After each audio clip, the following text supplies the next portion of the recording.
Andy, my dude, have you heard of the magical website builder known as Squarespace? Ugh, not another Squarespace ad. I feel like every podcast is sponsored by them. Hey, don't knock it till you try it. Yes, okay, it is overhyped, but actually it lives up to the hype. Squarespace is like a website fairy godmother. With a click of a button, your site transforms into a beautiful masterpiece. A website fairy godmother? That sounds interesting. What makes it so magical? Well, for starters, those slick templates make anyone look like a professional web designer. Pick one, customize the colors and fonts to match your brand, and voila. Plus, the drag and drop fluid engine is so easy, your grandma could build a site on Squarespace. Well, she did knit me a lovely scarf last Christmas. Maybe website design is next. Exactly. And when you're ready to sell your Nana's handmade scarves online, Squarespace has built-in e-commerce. Add a store with one click. Get flexible payment options. Then watch those sales roll in. And when she wants to teach others her steezy scarf skills, Squarespace's new courses feature is just the ticket.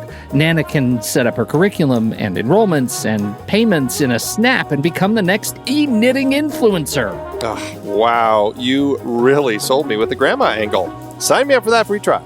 Just go to thenextreel.com/Squarespace and transform your site into a beautiful Squarespace masterpiece. Well, thanks, Pete. Even though it's overhyped, Squarespace actually sounds perfect for Nana's site's needs. Appreciate the warning on the ads, though. I'll brace myself next time I listen to a podcast. Anytime. Let me know if you need any help getting that site up and running.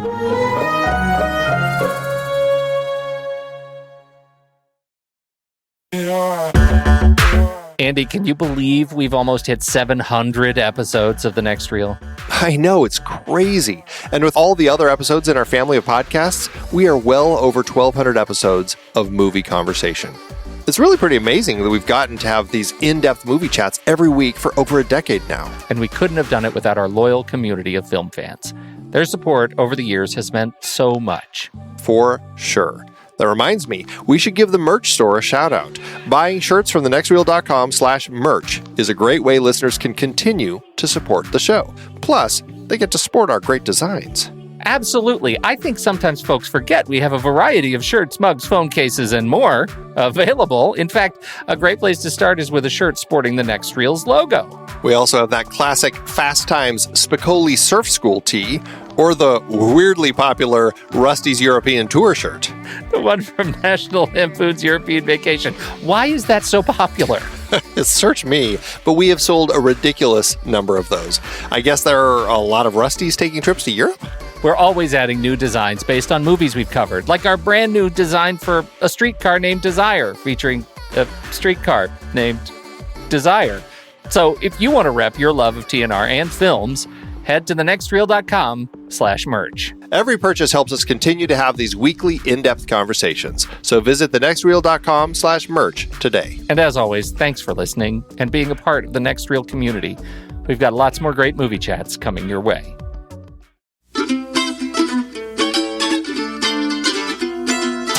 This is The Next Reel, everybody. I'm Pete Wright, and that there is Andy Nelson. Hey, hey, hey. And we spoil movies. Tonight on the show, they're coming for you, Barbara. We're heading back to Evans City to see where it all began with George Romero's Night of the Living Dead. Welcome to a night of total terror. Night of the living dead. The dead who live on living flesh. The dead whose haunted souls hunt the living. The living whose bodies are the only food for these ungodly creatures.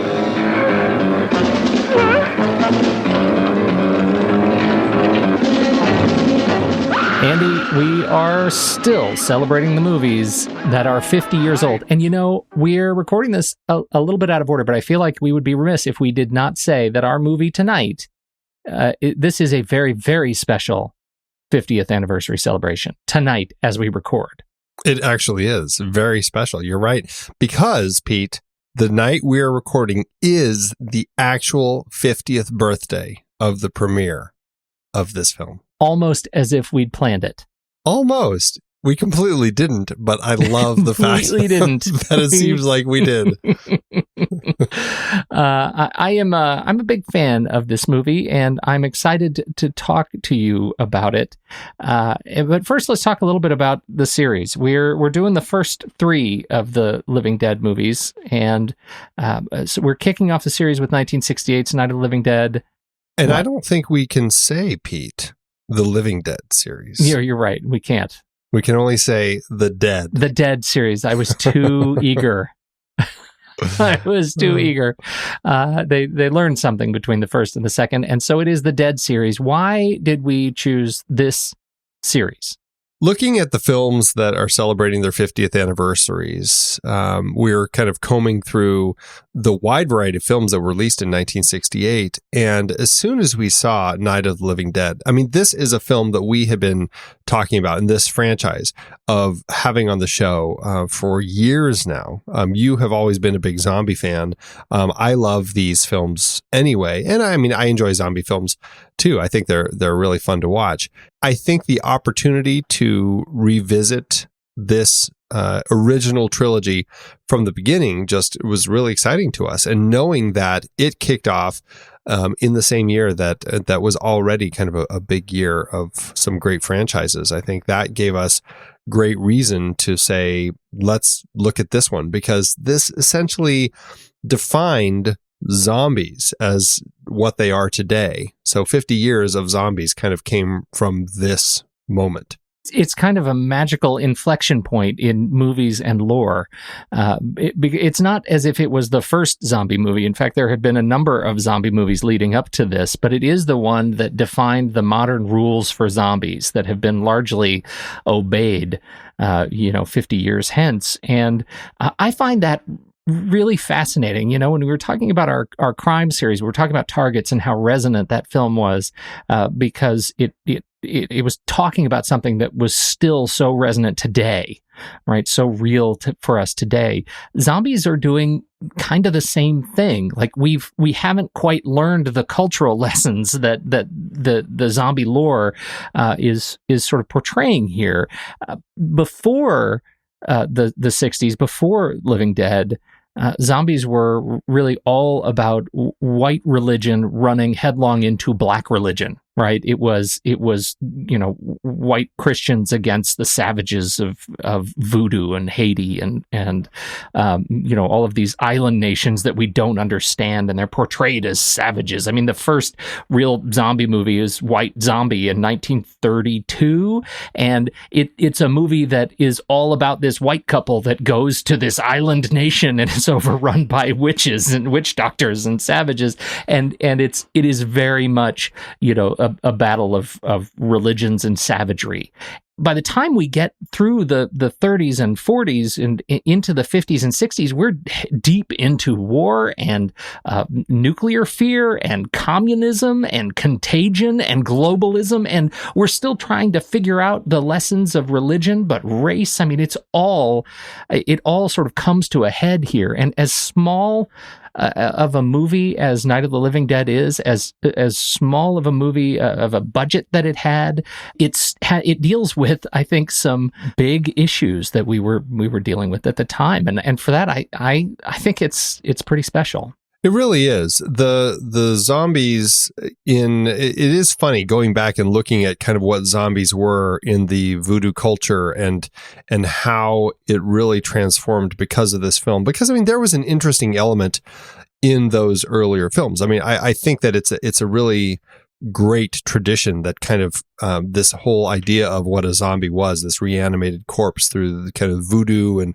and whatever, how that changed really at this moment, and it became less focused on kind of how they came to be. In fact, that's something I think is very wonderfully, I don't want to say glossed over, but just wonderfully like explained and just forgotten about so well in these films, where it's just, it's a space thing.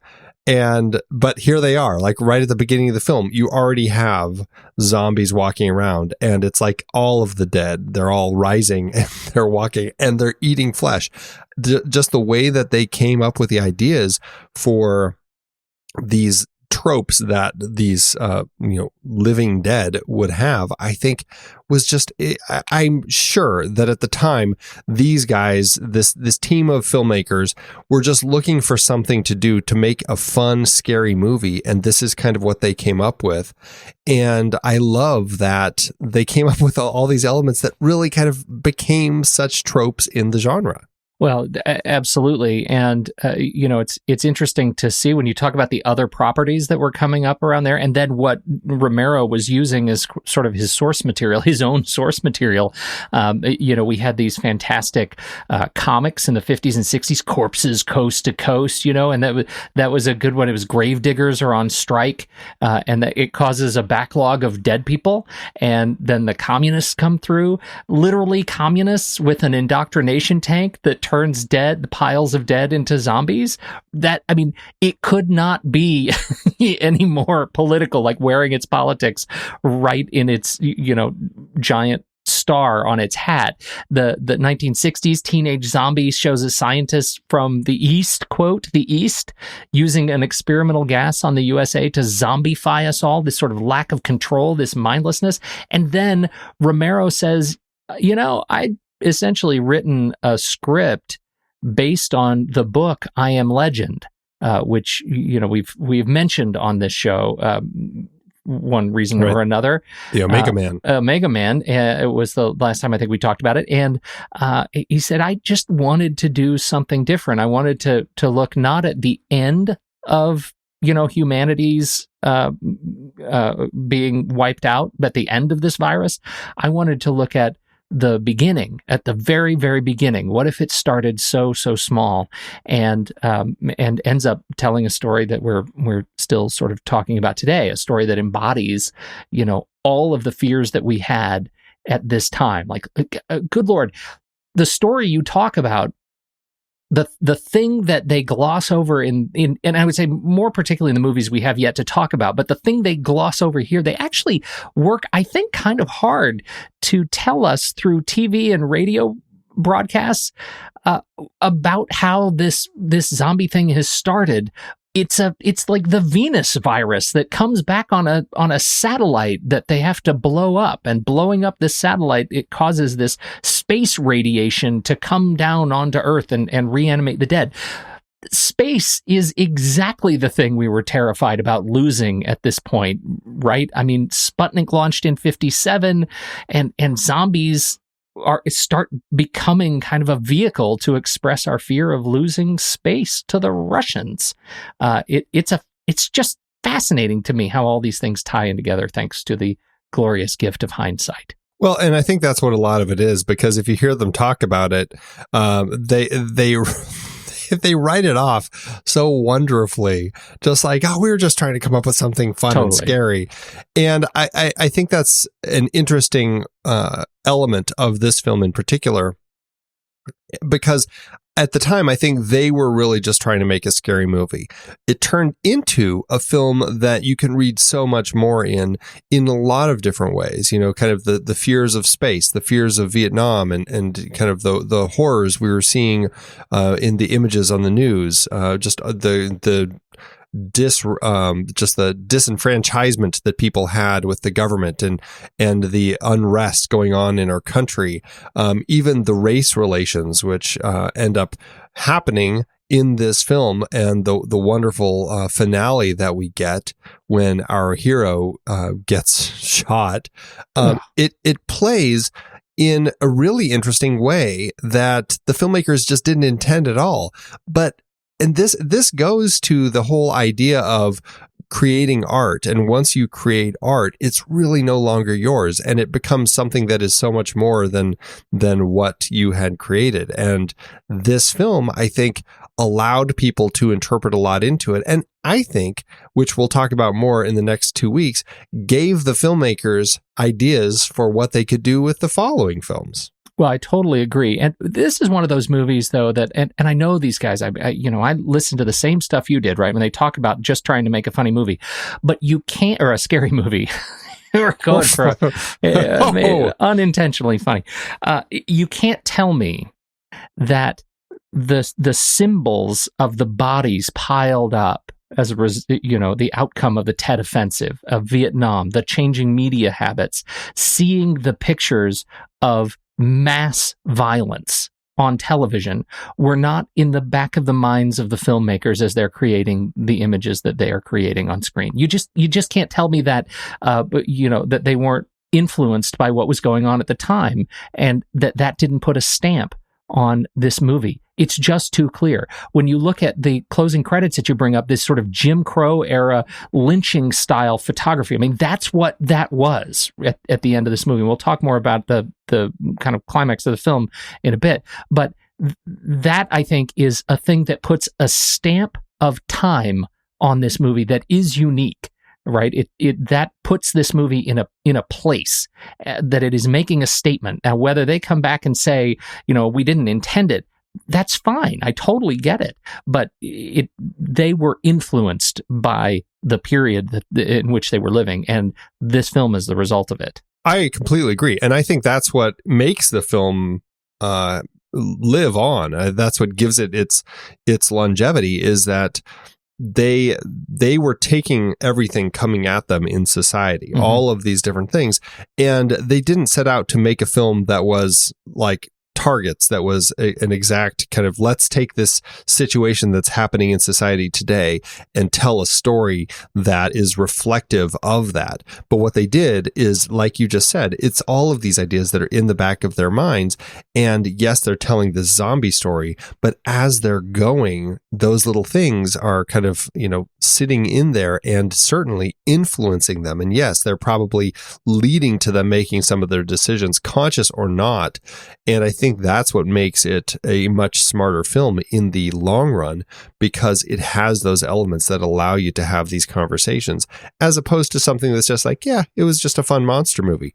I think that the smarts that they used as they put this together gave it a longer life and gave it a much more interesting side of the story. It's a simple story, the movie, but the cat's out of the bag. I love it. And I think part of the reason I like it so much is they took it seriously, that it as campy as it may appear to today's eyes, it's a dark movie. It is impacted by use of light. It's impacted by use of camera. There are some issues with let's just say, amateur camera placement. There are some rules that Romero isn't paying much attention to, and yet you could tell he's influenced by the great film noir, filmmakers, and he uses interesting angles to great effect. And I think that leads to the intensity of the film and to better scares, all in this within the rule set of zombie lore.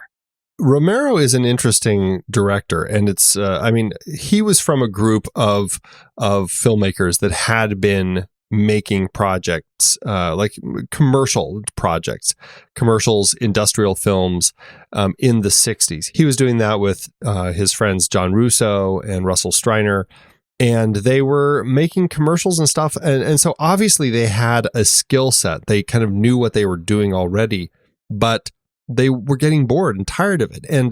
And I think if you look at this and you look at The Crazies, which we've talked about, which I didn't like nearly as much as I like this one, and we look at Creepshow, which we've talked about, which I really also just am completely enamored with, I think that he really has a strong visual sense of his storytelling.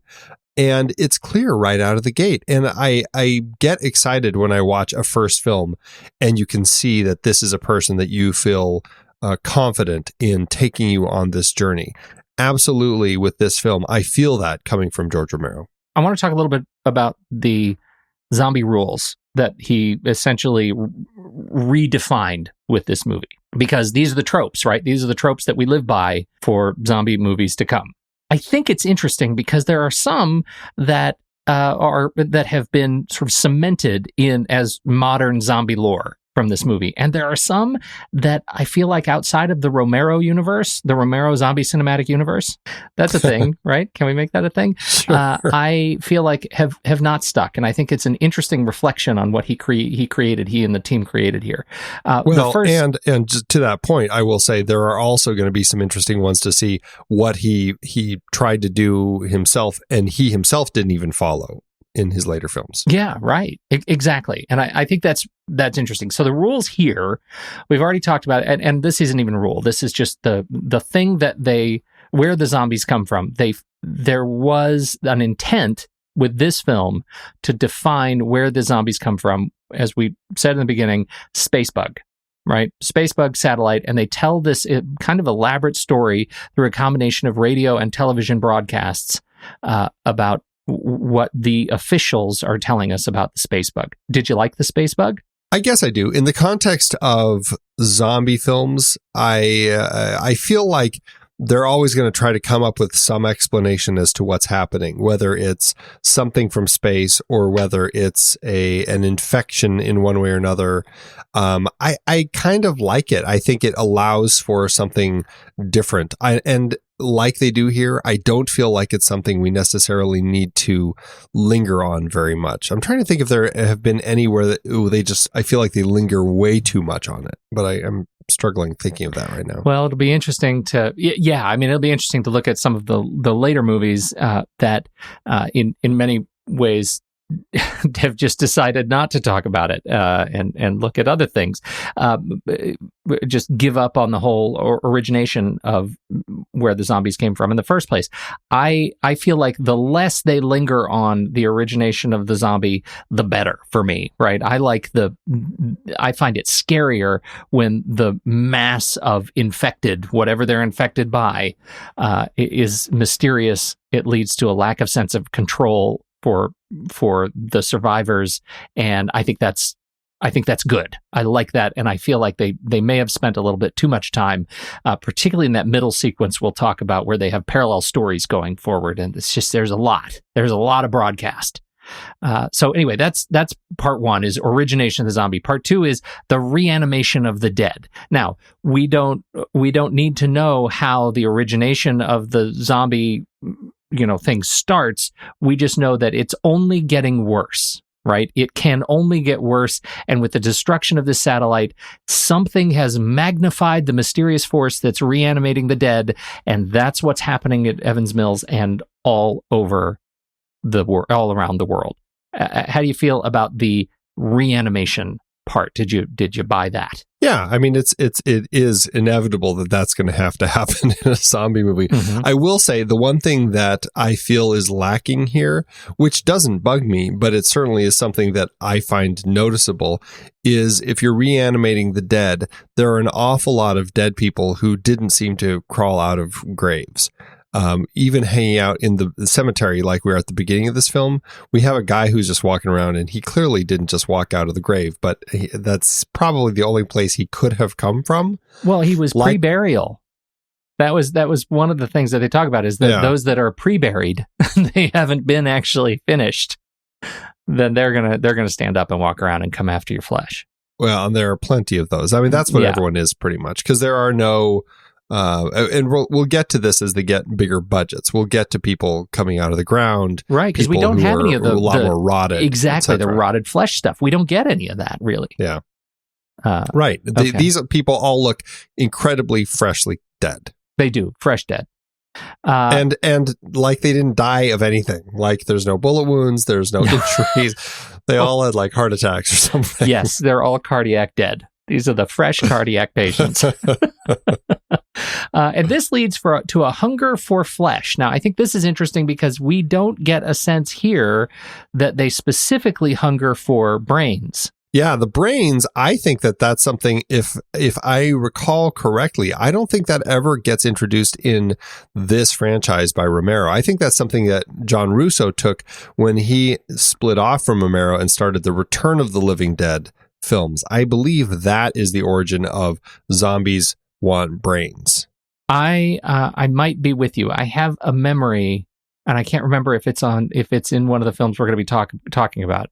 So, because it's been a long time since I've seen certainly one of them. The next thing we have is Burn the Dead, right? Burn the Dead that's the big thing that we see. There is some discussion of shooting the zombies in the brain, but our first go-to strategy is burning the dead. Right. And that's part of the rule set. Burning the dead always is a standby. It's an old standby, a satisfying standby to end zombies. But we really lean in on, destroying the brains of the zombies later. Right, because it takes them a long time in this film to figure out the shoot him in the head bit. And we should say it's a great sequence, right? When Ben actually discovers the shoot him in the head bit, he shoots that zombie twice in the chest and then once in the head. And I think that's a really intense sequence, peeking through the wonderfully high contrast light through the boards in the window. I think it's just a great sequence. And we learn a new thing about the zombies. Absolutely. So it's a nice touch. Zombie rules that didn't really stick, I think, outside of Romero. Zombies having a basic memory of function, right? In this case, we have, rock zombie who knows how to use a rock and bash in a window. Yep. And we also have the daughter, the shovel girl, right? She comes to and she uses a shovel as a weapon to stab her mother. And those two things, I don't think we get that sort of zombie evolution, remembering how to use tools, remembering, locations outside of Romero. That's not something that's sort of cemented in overall zombie lore. Am I crazy?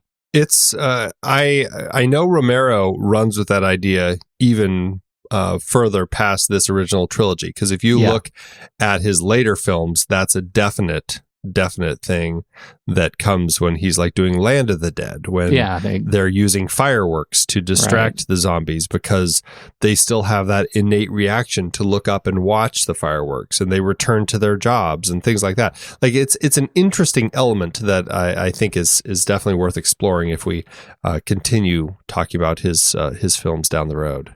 But you're right. I don't think anyone else has used it. All right. So I think those are what did we miss? I take in the that back. rules? Shaun of the Dead. Oh. Yeah. Okay. That fits. That's fair. Especially because I think wasn't Edgar Wright and Simon Pegg in Land of the Dead? Weren't they zombies in like a bar scene? I think they did cameos.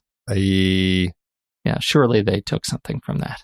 That's interesting. Yes, they were photo booth zombies. There you go. That's right. Photo booth zombies.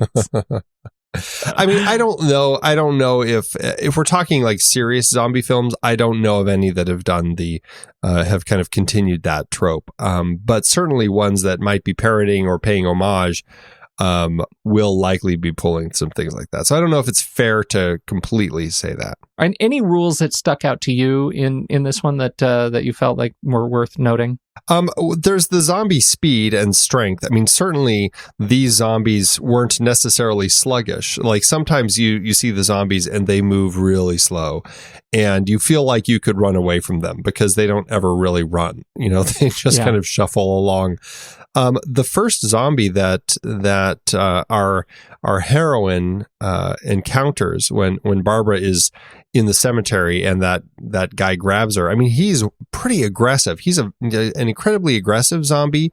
The way that he's attacking her brother and taking him down, and then going after her. And you already mentioned he's kind of using the rock to smash the glass. But when she runs off, I mean, he's not running. He's not a 28 Days Later type of zombie, but he's not just a real slow shuffler. Like he is doing a pretty good job at keeping up with her still. And there's another point there that the very first thing we see, the very first bit of aggressive behavior we see is the zombie take down Johnny, right? Knock him out. And then without eating Johnny, gets up and chases Barbara. Right. Right? That's interesting behavior because that's not zombie behavior. That's not something you would expect a zombie to do. And obviously, for the narrative, they can't have the zombie start eating the flesh of, one of the characters in the first, 2 minutes of the film. But it does represent kind of a breakage of the horror of the creature. Well, it does. And also, I mean, part of it is story trope also because we need to allow Johnny to return later. Yeah. And that certainly is something that we see in plenty of zombie films after this. But I think you're right, though. It's an interesting element where this zombie doesn't just stop to eat. It is this chase element that they have. And so it's an interesting way that they go about defining the rules, especially because it's just one zombie. If there were like a pack of zombies, I could understand like some of them eating Johnny and some of them going and chasing Barbara. But with just one, you'd think that would be enough of a distraction and he would just start chowing down. We also do I think the other rule that I certainly can't believe I didn't write down. This was a great find. It's the sick person trope. What's interesting about the sick person trope is that it is really something that does continue, and they use it all the time. In this particular film, we have the daughter who gets sick, and she just seems sick. Oh, and then we find out, one of them bit her. And of course, now we know that, we're too smart now. We've seen this happen in too many zombie films. We know that she's been bitten and she's going to turn into a zombie, and that's bad news for mom and dad, who she takes down. But it becomes a thing that is just very, very repeated. We have it in the Dawn of the Dead films. We have it in the Dawn of the Dead remake. We have it in any zombie film you can find. There is going to be somebody who gets attacked and becomes that sick person. I mean, The Walking Dead is practically based on this whole idea, right? Well, I was going to say that in fact it's the sick person trope that acts as kind of the spiritual spin-off of the parent zombie subgenre of horror, right? That it led to infection zombie movies. One thing that I will say I don't think it's fair to say it's just a trope that this film established. I feel like this is something that had already been established in horror films before this, but it is great horror screenwriting 101 that you establish the team find a place to get safe, but then they have to get to another place that is even safer. In this particular case, they're safe in the farmhouse, but they hear on the radio, get to these, way stations that are, will help you and protect you there. And the only way our team can do that is by running through danger in order to get there. And what these guys have to do is they have to get gas in their truck. They have to get this truck over to the gas pump and fill it up while fighting off zombies so that they can then go and get to this other area of safety. It is a great element in horror screenwriting that it's almost standard because it works so well. And as you're building your tension, you want to have those moments, and it works well here. I really enjoy what they do here. So I don't think it's necessarily a trope, like I said, but I do feel it's something that this team uses very effectively in the way that they crafted their screenplay. I totally agree. And I think this sequence in particular, the pre-sequence, right? The prep for this, for before the run, they're trying to come up with, how are we going to do this? How are we going to get to this thing?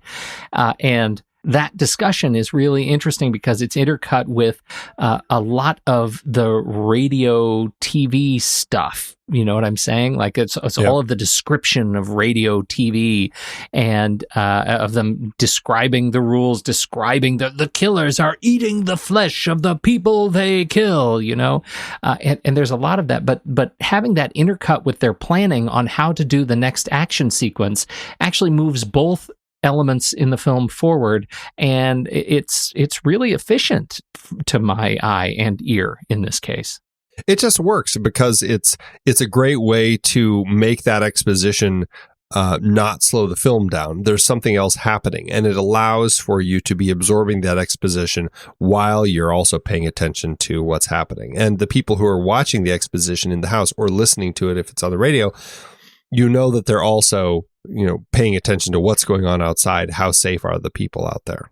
I wanted to talk a little bit about the building the team thing, and that it does feel a little bit like building the team. Like we have a building the team sequence. It's not like we're building a superhero team, but we do have to build a team of survivors.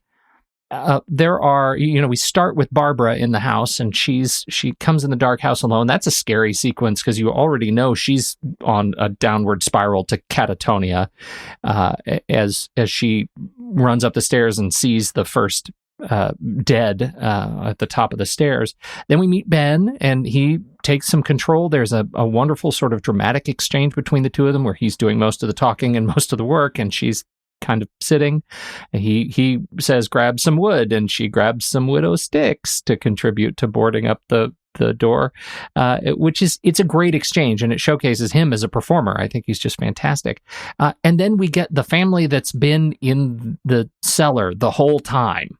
and they inject some of the conflict that comes when they come up, and we get what feels like the 12 Angry Men moment, where there's the one guy who's a jerk. So what do you think of the sort of building the team element of? Well, that's actually another trope that I think is we may as well add because it, it certainly is something that is key to these stories. I love the way that it works. I love the group of characters that we are introduced to. I do feel that Barbara is a little bit of a frustrating character because as much as I like her, I feel like this was a little maybe a good representation of the 60s and that whole idea of hysteria in women.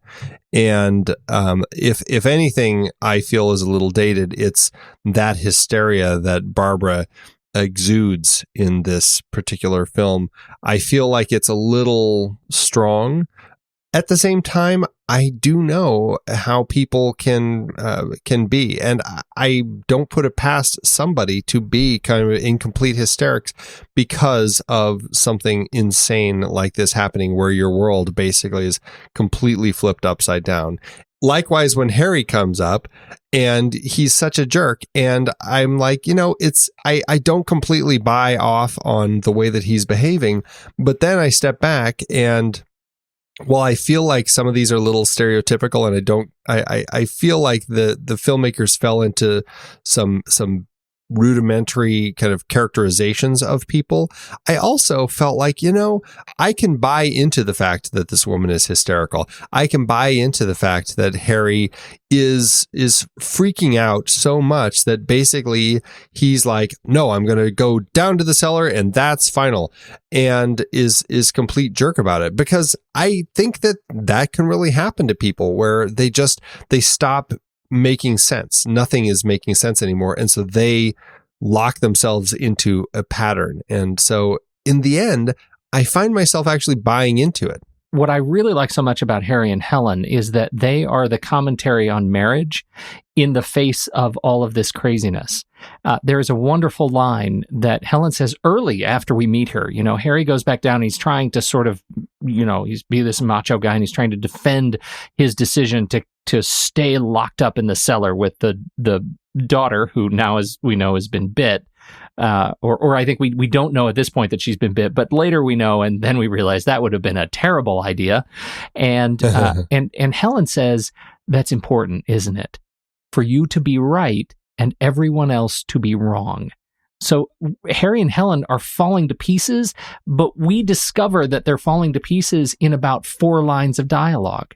You think he's in control because of the macho show he gave us upstairs, but you learn when we meet her and we see them together for the first time that she's really the smart one, the one who is in power, and she has a little bit of complex herself, and she's the one who delivers the message to us that their relationship is in jeopardy. And I think that scene, you take that out of a horror movie and put it in any other drama of the time, and it absolutely holds up. It's one of my favorite sort of emotional scenes in the film. It feels very much of Who's Afraid of Virginia Woolf. Yeah. There's something really interesting going on with their relationship. Yeah. And I agree. I love that about the relationship. I think all the relationships are pretty interesting. They're was it Tom and Judy? They're another interesting pair that feel like very new, like it's a very young relationship, right? Mm-hmm. And so I feel there's something kind of cute and simple about the way that they behave. And Tom is just trying to please everybody. And, he's just like, yeah, I can drive a truck. Yeah, you bet. And he's just like, oh, I want to do what Harry says. Oh, but I also want to do what Ben says. Yeah. And so it's fun. And so I really appreciate the way that these characters became real people for me. And like I said, even though I feel like with Barbara and with Harry, they fall into some stereotyping, I find that the characters are believable enough where I can get past that. Let's talk about how it got made. Yeah, this is a film. I mean, like I said, these were guys who were making commercials, and they wanted to do something more with their lives. And I think we can all appreciate that feeling. But these guys they found some partners. It became a group that I think it was 10 people, which is why they named their production company Image 10. And they raised the money for it, and they came up with the budget for this film, and decided, let's make a movie. And initially, I think Romero and Russo had written a horror comedy, which was called Monster Flick, and it was about aliens, kind of teenage aliens who come and become friends with human teenagers. And they go through a variety of scripts and everything, trying to find the thing that's going to be the right one to make. And they end up settling on this. And when they made it, they finally made the film called Night of Anubis. And that's what they made it under. And I can't remember the reason why they ended up changing. Well, I know why they changed it, but I can't remember the reasoning for calling it Night of Anubis came to be. But that's what they settled on. And it's a strange name for the film that they wanted to make. But I mean, imagine watching this film called Night of Anubis. It's not the same film. It's totally That's not a film. I'm you're not sure scared how of. it ties into Egyptian lore. But you know what, Andy? I mean, it's funny. Look at the other movies that were coming out leading up to this, right? Plan 9 from Outer Space. They could have probably come up with a better title, and we might have been talking about that one. The Earth Dies Screaming. Zombies of the Stratosphere. That's a great point. It's a name that reeks of B horror, right? Yes. I mean, I think that's exactly what Night of Anubis is. It sounds like it fits in that schlocky B world. Yep. They made their movie, and it was a very low budget movie. Everybody, like the producers, were in it. Romero is in it. I mean, everybody involved is in it. This is one of those truly independent films where they're saying, "Hey, family, friends, coworkers, come on, be a zombie in our movie. Let's all get this done." And I mean, if you listen to them on the commentary, they're like, "Oh, that was so and so's mother. Oh, that was the secretary," and it's like everybody in it is somehow connected to them in some way, which I just love. I love that whole vibe of the independent world.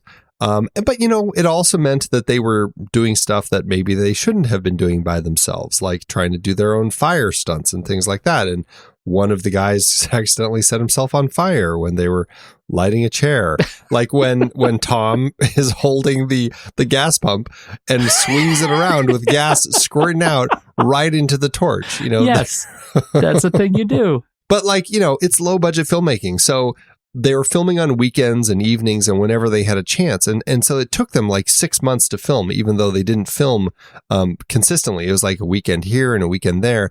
And over the course of filming from the first weekend to the second weekend, I think, the vehicle that we see Barbara and her brother driving in the beginning, that belonged to one of the guy's mothers. And somebody sideswiped her and crashed into her car.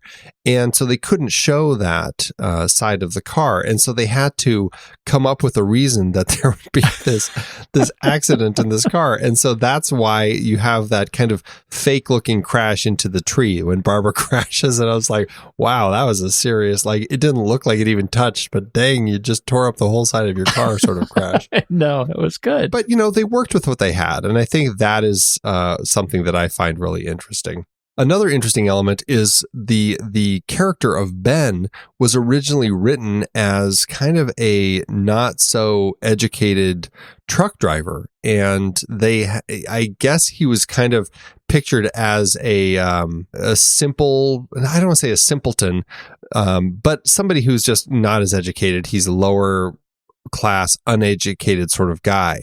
When Dwayne Jones came in to audition, he was already just a much more educated person.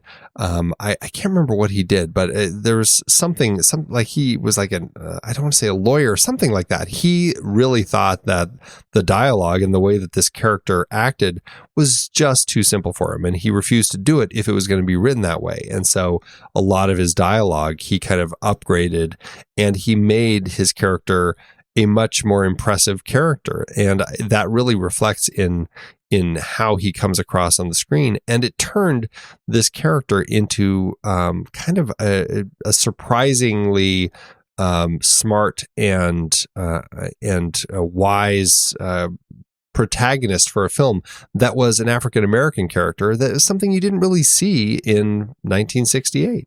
Well, he was not a lawyer. He was a former English professor at New York State University. And that's why he sounded like he did. This is a guy who absolutely appreciated the words that were coming out of his mouth. And I find him mesmerizing on screen. It's just wonderful and strong and magnetic performance. And it makes his ultimate sort of demise in this film that much more heartbreaking, both sort of culturally, what it represents in the movie, and gosh, would have been great to see him in the sequel. Yeah, absolutely.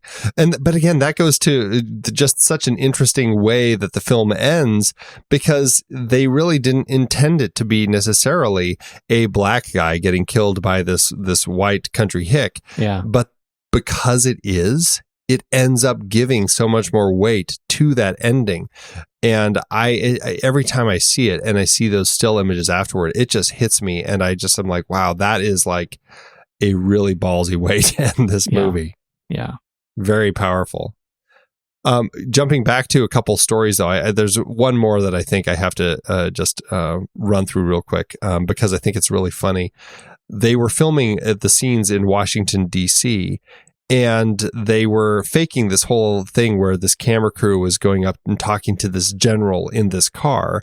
And so they had, George Romero was dressed as a reporter, and everybody was kind of doing it. And they had this guy dressed as this general in this car, and they were waiting in between takes or something. I can't remember.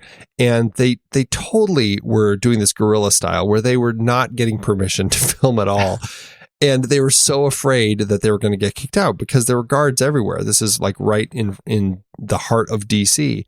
And this guard sees them and comes over to the car, and he looks in and he says to the actor who's dressed as a general, he says, "I'm sorry, General, I'm not going to be allowed to let you park here, because if one general parks here, all of them are going to want to park here."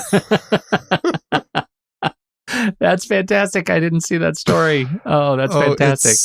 It's so good. And what works so brilliantly with the filming crew kind of there, it looks just like a group of reporters filming. Like, I think they may have pulled off one of the greatest guerrilla shoots, because it looked like a general being pursued by news media. Oh, that's fantastic. I'm just saying, you and I, the side story. Andy was here in Portland. We went over to Studio Leica, and we tried to get in and talk to somebody over there. Very nice, but not accommodating. We should have dressed like generals. Or you should have dressed like a general, and I could have been a cameraman following you. I'm saying, we've got a story. Oh, man, good stuff. Yeah. So this film did find distribution after it was made. And one of the interesting little things that happened was when the film went from Night of Anubis, I think it was actually the distributor who just didn't like it. Or no, they figured out that, we need to change it to something that's a little more palatable. And I think they changed it to Night of the Flesh Eaters. And the distributor ended up getting into trouble when it was released that way, because there was another film or something that had already used the words flesh eaters in the title. And so the distributor, they are the ones who changed it to Night of the Living Dead. But when they did that, and they changed the title in the film itself, the Night of the Flesh Eaters had a copyright mark on it. But when they changed it to Night of the Living Dead, they did not put that mark back. And because of that, at the time, you had to have that mark showing, or your project would be considered not copywritten. And that little accident is the reason that this film ended up spurring on tons and tons of remakes and people stealing the idea and doing it in their own versions, and so many different people releasing this film. That's what happened. And it's a shame, but it's nice that people still respect this film enough as the one where it came from, where it still has a life. Did they re-copyright it? Do you know how to, did it all turn out all right in the end? No, this is still public domain. The perpetual issue of this. Yeah, it's basically public domain. It has, because of that error, this film has had such a huge run of remakes and related films. I've had a lot of different other film companies that have done their own versions of it. There was Night of the Living Dead Resurrection in 2012, A Night of the Living Dead in 2014, Night of the Living Dead Genesis in 2017. I mean, these are just the recent ones. Night of the Living Dead Rebirth in 2017. It's insane how it's just something that has people keep going back to, and they're essentially allowed to because of this public domain status that it unfortunately fell into. Well, it's brilliant. We got to talk a little bit about the effects, Andy, because this is, zombies. It's the ultimate playground for effects folks, wouldn't you say? This is a great genre for that. And it is one of the elements that I think Romero and his team at Image 10 were really excited about kind of playing around with, just to make some really creepy horror films. And it's something that gave them the critical reaction that they received when the film was released. People said it was just obscene and disgusting because you have these moments where these zombies are eating intestines and chewing on these things, and you hear these stories about them going and getting these sheep intestines, and then somebody's job was to fill them with water so that they didn't look too flaccid, but they actually looked full, and they chewing on livers, and they would get bones, and they would put like silly putty on them, so when they stretch it off, it looks like they're tearing flesh.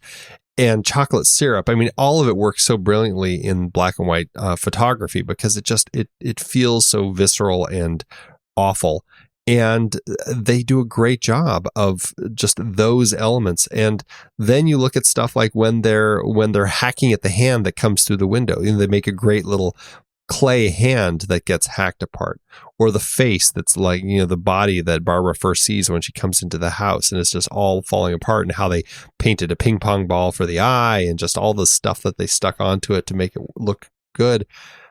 These guys really did a great job of making some really visceral, creepy, realistic kind of horror work. I think they did too. So much fun. And we get the zombies that, we know they already like to eat flesh. They also like barbecue. That's new, right? That's kind of a trope. When Tom and his girlfriend die in the car explosion, the zombies go for the dead too. Turns out. That's right. Yeah. Hey, why not? It's it's crisp, a picnic. Crispy. That's right. There's a funny little bit here. It turns out that when you have such a phenomenon, such a culturally resonant thing as zombie apocalypse, everyone has to get in on it. And you know who finds the zombie apocalypse particularly useful? The Center for Disease Control. Did you know about this? I didn't. This is fantastic. I love it so much. They have a whole zombie preparedness microsite here.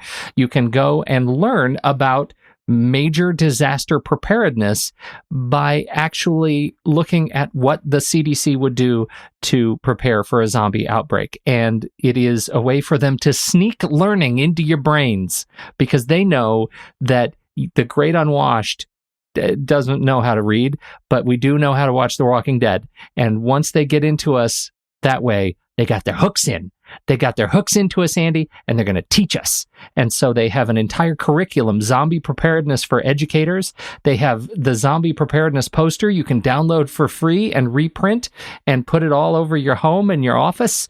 And they have even the zombie preparedness graphic novel. Looking for an entertaining way to introduce emergency preparedness? Check out our graphic novella, which uses the idea of a zombie apocalypse to demonstrate the importance of preparedness. I'm telling you, Andy, they get their hooks into you at the CDC, and then you're always going to be prepared. I have to read this to you, though, Pete, and get your take on it, because the person who wrote this on their blog under A Brief History of Zombies says, "We've all seen at least one movie about flesh-eating zombies taking over. My personal favorite is Resident Evil." How does that make you feel? I don't shun the Resident Evil as much as you might expect me to, because I was a huge fan of the games. I think that it's fun too. I just am surprised that that's the one that they would pick as their personal favorite zombie film. I was gonna say, I think you're hearing shock. It's just surprise, because that's not the first one that comes to mind. But we just truck in different circles, me and the blogger. Well, I think that's fantastic. I love that the CDC actually has that to help people prepare for emergencies. I think it's very important. Smart. It's very smart. Get their hooks in. Yes. We've got sequels and remakes. Oh my, do we have sequels and remakes? Well, as we said, we're going to be, this is our trilogy. We're doing the original Romero's Dead trilogy. He has another trilogy that picks up in, when does it pick up? 2005? Is that when? Yeah, I think so. Yeah, 2005, Land of the Dead, yeah. Diary of the Dead in 2007, and Survival of the Dead in 2009. So it's the two trilogies that he did, and then Russo and Dan O'Bannon have the Living Dead spin-offs. There's the unauthorized sequels and remakes like Zombie 2, Night of the Living Dead 3D. The ones that I mentioned earlier, there's parodies, there's homages, there's documentaries, there's Living Dead in other media, books, comics, video games, of course, TV. It has it is just spurred a huge thing of zombies. I mean, you could almost look at every zombie film that has been made, and you could probably put it under this in one way or another. I will say, though, there was a direct remake of this film in 1990 that was actually directed by Tom Savini. We're going to be talking about him more in the next two episodes, because he was the special makeup effects artist who worked on those films with Romero. And he actually rewrote the screenplay.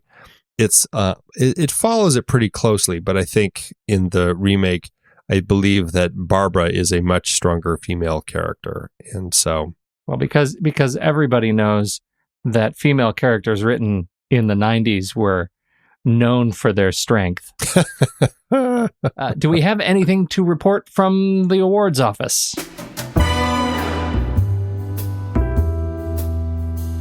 This is not exactly an award-winning film in 1968. It was too genre for that sort of thing, but it is certainly a film that has grown in stature over the years. In 1999, it actually was put on the National Film Registry because of its cultural importance.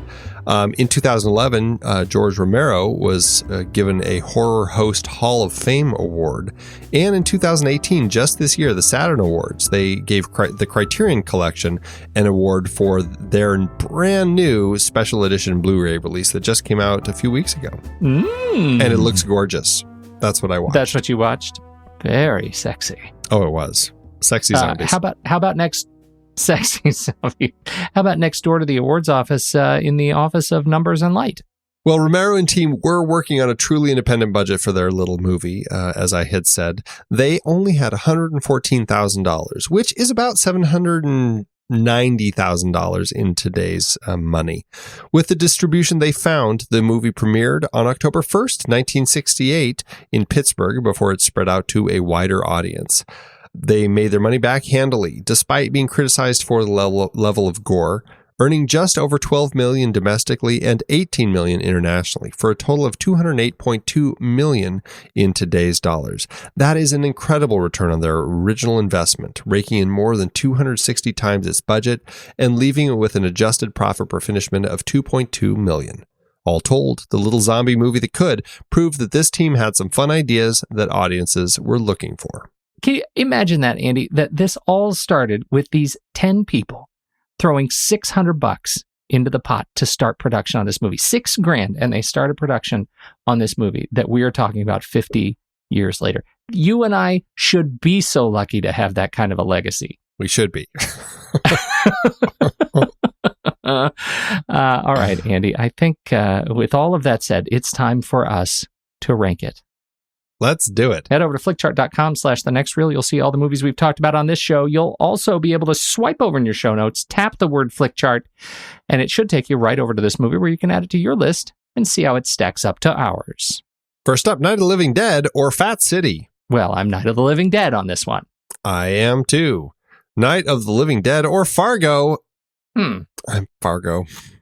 That disappoints me that it's hitting that on the second run, but I know. Command R, Andy. Command R. Sadly, I am Fargo too, but I get it. Night of the Living Dead or Sympathy for Mr. Vengeance? Night of the Living Dead. Same with me. Night of the Living Dead or City of God? Oh. City of God. City of God, yep. Night of the Living Dead or Rebel Without a Cause? Night of the Living Dead for me. Night of the Living Dead.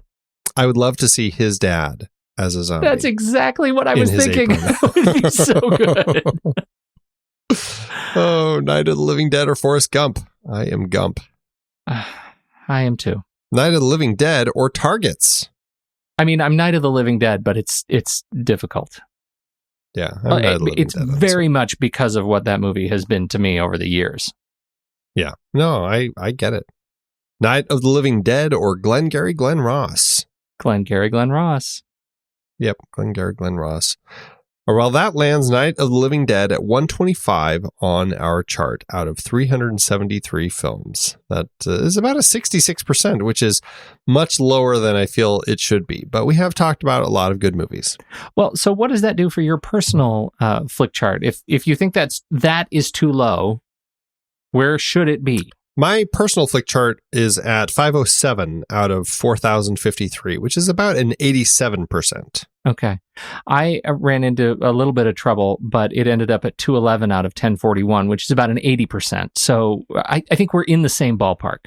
Yeah, I would say so. Yeah, I mean, it's an important movie. I enjoy this movie quite a bit, and I love it for what it is, but I also really love the gateway that it provides to discussing the zombie culture that I am just fascinated by. So for me, it's a solid 4-star if I were to go by the algorithm over at letterboxd.com/thenextreel. That feels it kind of feels right to me. Maybe 4.5, definitely with a heart. What about you? Yeah, I'm 4.5 and a heart. Okay. For me, I think that it's just such a strong representation for its genre, and I think they just do a great job. And yes, there are problems with the filmmaking. Yes, there are some stereotyping with some of the characters, but in the end, I feel its strengths so greatly outweigh any of those little quibbles that I might have that I can give it a pretty strong rating. Yeah, I'll go with 4.5 and a like for me too. Where do we go from here? Well, as we said, we're continuing with this series, and I'm very excited because next one we're talking about Dawn of the Dead, 10 years later. That's how long it took for them to get the sequel made. But we'll be looking at that one. And, we've talked about the remake from 2004, so it will be nice to finally jump back in and talk about this film. Outstanding. I very much look forward to going to the mall with you, Andy. Well, if you want to hear more of us, but you can't wait until next week's show, you can support us over on patreon.com/thenextreel, where you can get access to our exclusive members-only weekend show, The Saturday Matinee. We talk about movie news and new trailers, plus we go head-to-head in our weekly challenge in which we put together lists of movies related in some way to the movie we're discussing that week. There are all sorts of other goodies too if you support us at different levels. Just head on over to patreon.com/thenextreel. You can learn more about us and check out the detailed show notes at thenextreel.com. You can subscribe for free in your favorite podcast app and follow us on Instagram, Facebook, or Twitter at The Next Reel. And if you want to get into the conversation yourself, join our Discord channel for a whole lot of movie chat with movie lovers from around the world. You can find the link to join in the show notes or on the website. The Next Reel couldn't happen without the hard work of Steven Smart running Instagram. Ben Lott runs all things Twitter. And, of course, thanks to Eli Catlin, who graciously allows us to use his song Ragtime Instrumental as the theme to the show. You can find out more about Eli on his SoundCloud page. When the movie ends, our conversation begins.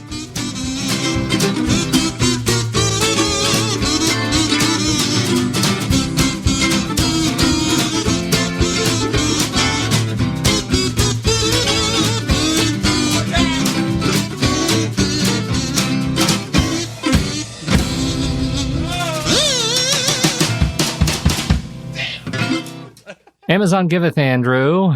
As Amazon always doeth. Amazon had some trouble, I think, with this release. And probably because of what you said, there are so many in the public domain. It's hard to buy. It's hard to buy a good one. Yeah, because there are a lot of companies that have put discs out. And if you go through the 1 stars on Amazon, most of them seem to be, don't buy this version. Don't buy this version. Yeah. And people are unhappy with a wide variety of the versions that are out there. But we were able to dive in. We dove in and we found some that weren't talking about the product, some reviews that weren't talking about the product. Oh, yes, we did. If you dig like we did, if you put on your little spelunker's light and you dig in the bowels of Amazon, you'll find reviews like these. Would you like to go first? Yeah, so I've got a 1 star by Will81 who says, worse than dog poo. Avoid it like the plague. Dog poo, Pete. Straight dog from poo. The bowels of Amazon, Andy Nelson reports it's worse than dog poo.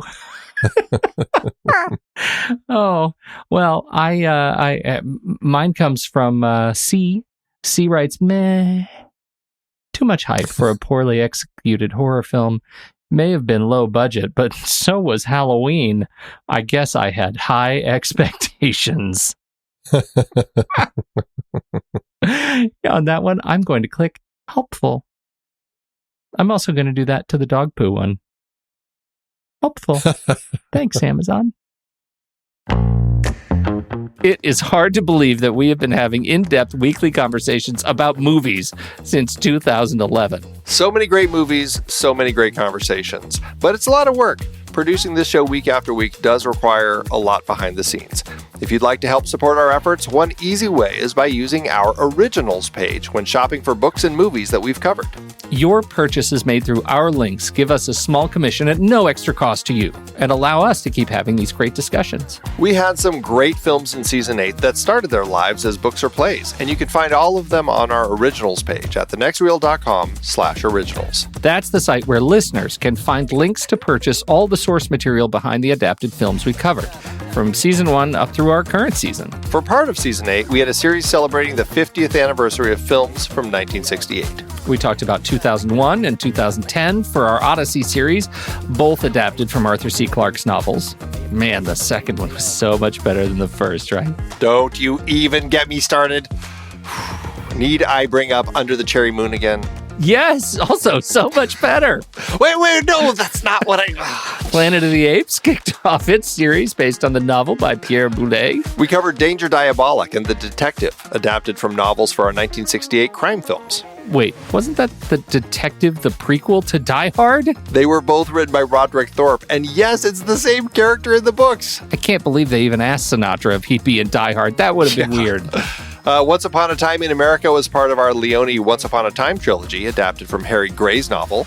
And we looked at 1968 Best Picture nominees The Lion in Winter, Rachel, Romeo and Juliet, and Oliver! We also had an Ingrid Bergman series with adaptations like Spellbound, For Whom the Bell Tolls, Murder on the Orient Express, and Gaslight. We haven't talked about Gaslight. Stop Stop gaslighting me. Dive deeper into these books and more adapted films at thenextreel.com/originals. Every purchase supports the podcast. Get the full list of adaptations that we've covered on all the Next Reel family of podcasts and start your next read today at thenextreel.com/originals.